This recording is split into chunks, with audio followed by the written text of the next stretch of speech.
Hi. Black holes. We've all heard of them, and I don't just mean that mysterious place where all your loose change seems to disappear to, otherwise known as your children. I'm talking about that region of space with a gravitational field so intense that no matter, radiation, or even light can escape it. There's a joke that astrophysicists like to tell, and it goes something like this. A star walks into a black hole, but it doesn't seem phased. The black hole turns to the star and says, "Sir, I don't think you understand the gravity of this situation." But as with most jokes, it carries a ring of truth to it. Until 2011, astrophysicists were not able to confidently report this phenomenon of stars falling into black holes, but now they can.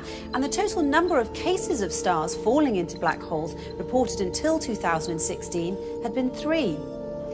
Interestingly enough, although it's not an astrology book, there's an entire chapter in the Quran called the Star, and the first verse of that chapter is, "By the star when it falls."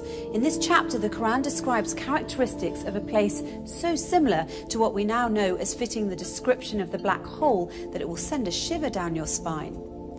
In the Islamic faith, it is believed that God granted Prophet Muhammad a special trip to the heavens. This trip was miraculous, of course, as there was no technological way the Prophet could have taken such a journey at the time, seeing as how planes hadn't even been invented, let alone rocket ships.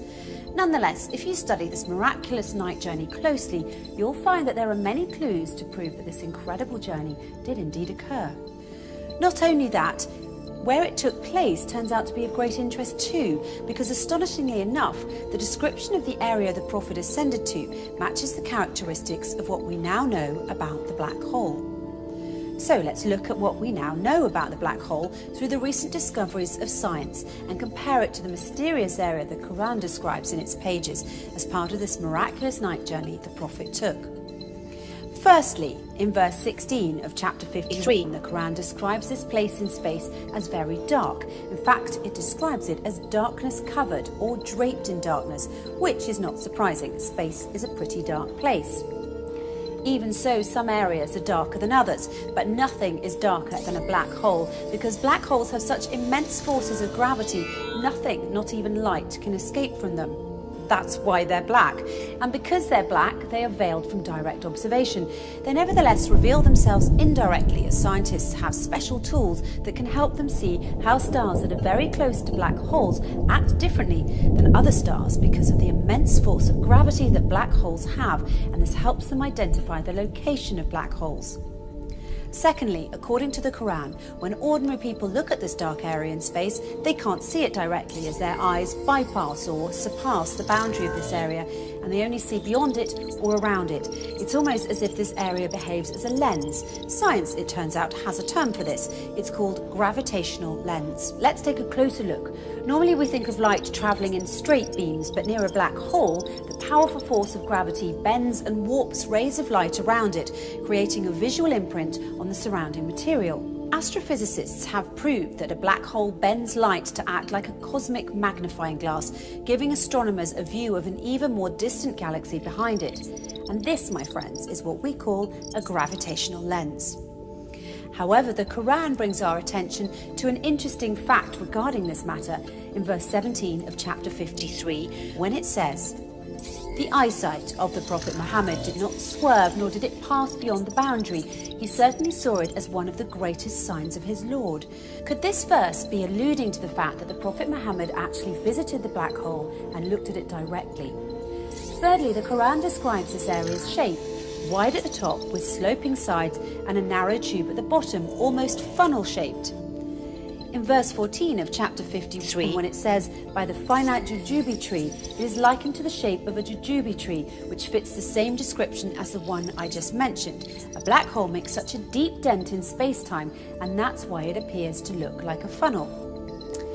Despite the black hole's effects on the movement of matter and its tremendous suction power, the black hole's space-time dent remains hidden behind its event horizon, and it's always surrounded by an area which does not allow light to escape and therefore cannot be directly observed. And fourthly, once again, in verse 14 of chapter 53, by the finite jujube tree, the Quran reveals that this area is finite. So how does this claim stack up with the science?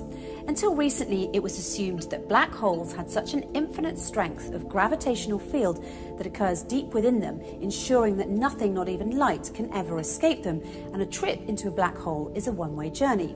Once you cross the event horizon, the point at which light can't escape, there's no turning back.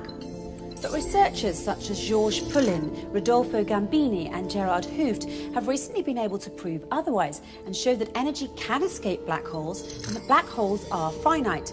This essentially means that black holes don't end in an infinite density, but rather act as a portal to another universe. The acclaimed British physicist Professor Stephen Hawking supports this claim and further suggested that there could be a way out of the black hole when he famously said, "If you feel you're in a black hole, don't give up. There's a way out. It might have a passage to another universe, but you couldn't come back to our universe. So although I'm keen on spaceflight, I'm not going to try that." In conclusion, the Quran swears by the star when it falls that the Prophet Muhammad travelled through space and reached an area which, according to the Quran, is one of God's greatest signs, an area that is much darker than its surroundings. This darkness hides its funnel jujube tree shape underneath, and no one can see this area directly as his or her eyesight will swerve and pass beyond its boundary. Finally, we're told that this area is finite and a portal to another universe. So it would seem that the Quran and astrophysicists agree, as the way in which the Quran describes this mysterious area matches what we now call the black hole. However, the Quran takes it one step further by asserting that it is, in fact, a portal to heaven, a claim which science has yet to prove. But if past experience is any indication, it's only a matter of time before science catches up to the scientific miracles already contained in the pages of the Quran.